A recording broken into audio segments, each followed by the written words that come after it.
Hello, wonderful listeners. Welcome back to Ping's English Corner, your cozy space to practice English listening, reflect on life's meaningful moments, and grow a little wiser every day. Today's episode speaks to the quiet strength we often overlook: humility. In a world that shouts for attention, sometimes the softest voice carries the most wisdom. So let's slow down, breathe in, and explore the quiet power of staying humble. Together. Hey, friend. Let's talk about something that doesn't always get the spotlight: humility.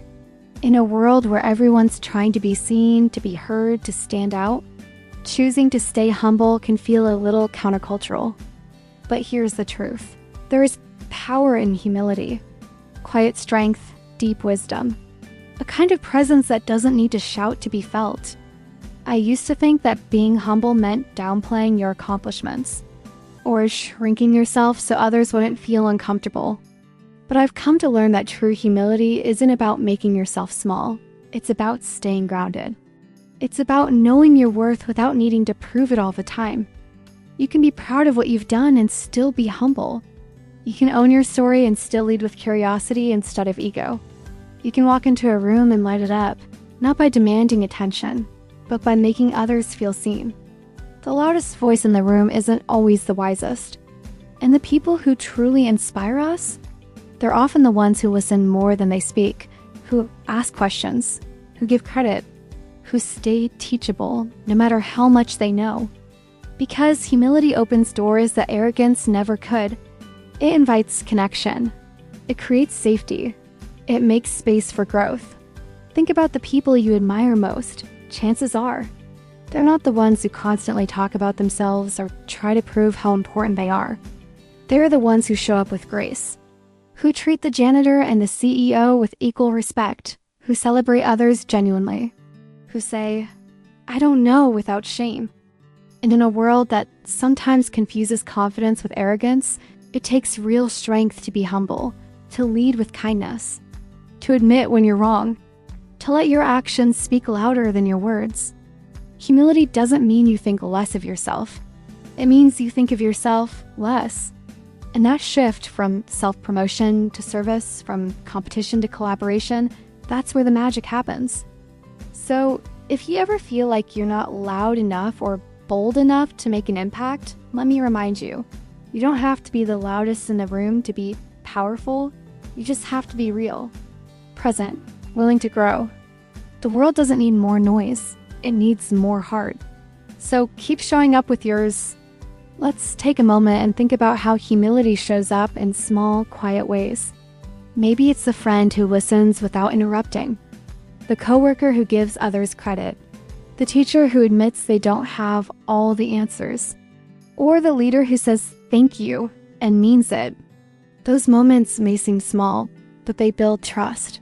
They create space where people feel safe to speak, to learn, to grow. Sometimes humility looks like letting someone else go first.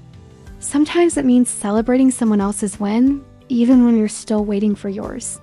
Sometimes it means staying calm when others are loud, and holding your values when no one else seems to care. And let's be honest, it's not always easy. Our culture rewards the bold, the loud, the self-promoting. But there's something undeniably powerful about someone who doesn't need to shout to be seen, someone who doesn't need attention to feel valued. Humility gives you room to evolve. When you're humble, you stay open, you learn, you grow. You're not afraid to say, "I was wrong," or "I could do better." That takes courage. That takes strength. Humility is a daily practice. It's a choice we make in how we treat others and ourselves. It's in the quiet decisions we make that shape who we become. It requires patience and self-awareness. It asks us to keep our hearts open even when it's hard. And maybe, most of all, humility reminds us that we're all in this together, that no one's better, no one's lesser. We're all just humans doing our best, learning as we go and helping each other along the way. So when you feel the pressure to be louder, to be bigger, to constantly prove yourself, pause, breathe. Remember that true strength doesn't have to prove anything. It just is. Lead with love, speak with care, show up with humility. Because at the end of the day, it's not about how many people you impress. It's about how many people you uplift. It's not about being right all the time. It's about being kind every time. And when you live that way, even if the world doesn't always notice, your heart will. And so will the hearts of those who truly matter. Thanks for spending a few minutes with me here at Ping's English Corner. If this message reminded you of the strength and humility, or made you reflect on how you show up in the world while learning English, I'd be honored if you shared it with someone who could use this reminder too. Don't forget to subscribe if you haven't yet, and let me know in the comments, what does staying humble mean to you? Until next time, keep showing up, keep learning, and most of all, stay kind, stay grounded, stay humble. See you in the next one.